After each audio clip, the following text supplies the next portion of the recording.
বাংলাদেশ যে ধাঁচের ক্রিকেট খেলছে লাস্ট কয়েকটা ম্যাচ বা কয়েকটা সিরিজের কথা যদি বলি, ইনফ্যাক্ট লাস্ট ওয়ার্ল্ড কাপ থেকে যদি বলি, আসলে কি বাংলাদেশ দল এতটাই খারাপ বা এতটাই হচ্ছে আন্ডার মানে নিচে পড়ে গেছে তাদের পারফরমেন্স, নাকি হচ্ছে আমরা খেলতে পারছি না, আমাদের যে সামর্থ্যটুকু যতটুকু আছে সেটাও হচ্ছে আমরা ডেলিভার করতে পারছি না? যখন মাশরাফি ক্যাপ্টেন ছিল, মাশরাফির ওই সময় 2015 until the time he played, আমার মনে হয় আমরা মোটামুটিভাবে কনসিস্টেন্টলি টিম হিসাবে ভালো খেলেছি। আচ্ছা, ইন্ডিভিজুয়ালি ভালো খেলেছি, টিম হিসাবে। সুতরাং আমি মনে করি লিডারশিপের এখানে একটা কিছু ঘাটতি আছে, captaincy concern, captaincy and of course overall managing the team, overall think tank যেটা বলি, ওই চিন্তা ভাবনার মধ্যেও কিছুটা আমার মনে হয় ঘাটতি। আচ্ছা ইশতিয়াক ভাই, আমরা হচ্ছে এটা নিয়ে কথা বলবো একটু। এই প্রস্তুতি যেগুলি আমরা নিলাম, যুক্তরাষ্ট্রের এগেনস্টে খেলেছি, ভারতের এগেনস্টে খেলেছি, আমাদের ব্যাটাররা কেমন করেছে সেটা যদি আমরা একটু দেখে নিই। আমরা প্রথমেই যেতে চাই হচ্ছে তানজিদ তামিমের স্ট্যাটে একটু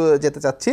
তিনি যুক্তরাষ্ট্রের এগেনস্টে প্রথম ম্যাচে সম্ভবত তিনি খেলেননি, তার ব্যাট থেকে এসেছিল 19 রান, এবং লাস্ট থার্ড যে টি20 সেই ম্যাচে তিনি করেছিলেন 58 নট আউট।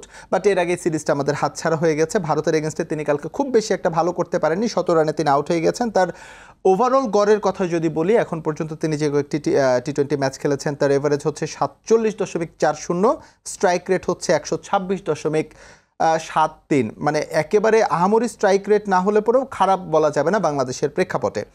এরপর যদি হচ্ছে আমরা একটু সৌম্য সরকারেরটা দেখতে চাই। সৌম্য সরকার যুক্তরাষ্ট্র এগেনস্টে 3টা ম্যাচেই তিনি সুযোগ পেয়েছিলেন। প্রথম ম্যাচে তিনি 20 রান করেছেন, পরের ম্যাচে তিনি 0 রান করেছেন। লাস্ট টি20 যেটা, সেটাই তার ব্যাট থেকে এসেছিল নট আউট 43। ভারতের এগেনস্টে আনফর্চুনেটলি তিনি গতকাল কোনো রানের খাতা ওপেন করতে পারেনি। আমরা যদি একটু এবার হচ্ছে নাজমুল হোসেন শান্ত, আমাদের হচ্ছে মানে captain leading from the front আমরা যে কথাটা বলি, আনফর্চুনেটলি সেই লিডটা আমরা দেখতে পাচ্ছি না। এটা বলা যেতে পারে যে ক্যাপ্টেন সামনে থেকে ব্যর্থতার নেতৃত্ব দিচ্ছেন। এখন দুর্ভাগ্যবশত এটাই বলতে হয়, শান্ত যুক্তরাষ্ট্রের এগেনস্টে তার দুটো ইনিংস এসেছে 3 এবং তারপরে 36, পরের টি20তে তিনি ব্যাট করার সুযোগ পাননি। ভারতের এগেনস্টে তিনি কালকে 0 রান করেছেন, কোনো রানের খাতা তিনি খুলতে পারেননি। তার এভারেজ একেবারেই মামুলি 24.87, স্ট্রাইক রেট হচ্ছে 109, যেটা মোটেও টি20 সুলভ নয়। এটা নিয়ে অনেক আলোচনা হয়েছে। আমরা শুরুতে বলেছি যে বাংলাদেশ আসলে বিশ্বকাপের প্রস্তুতি কতটা নিল। আপনি চমৎকার একটা কথা বলেছেন যে প্রস্তুতি তো আমরা আমাদের মতো করে নিয়েছি, কিন্তু সেটা হচ্ছে আসলে টি20 ওয়ার্ল্ড কাপ স্ট্যান্ডার্ডের হয়েছে কিনা।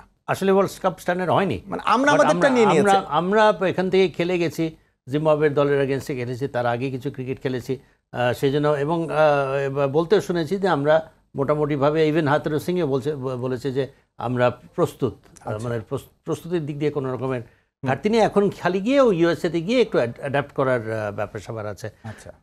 But as far as Liton, Shanto আর তানজিদ তামিম ইজ কনসার্ন, এদের ছাড়া আর সেই বাকে, এদের ছাড়া হয়তো নাইম শেখ, আনামুল হক বিজয়, আর কার নাম বলতে পারি, আর কেউ নাই। সুতরাং এরাই যারা আছে দে আর দ্য বেস্ট। আমরা এখন আসি যে পূর্ণ যে দলের সদস্য, যে দলটা গেছে, this the best possible side. আমি এখানে কোনো রকমের টিম সিলেকশনে কিংবা কম্পোজিশনে আমি কোনো ঘাটতি দেখছি না। এখন প্লেয়াররা যদি না পারে, আচ্ছা, তো সেখানে আমার মনে হয় যে আসলে এখানে কাউকে তো আমি তো টিম ম্যানেজমেন্টকে তো দোষারোপ করার কোনো কিছু নাই।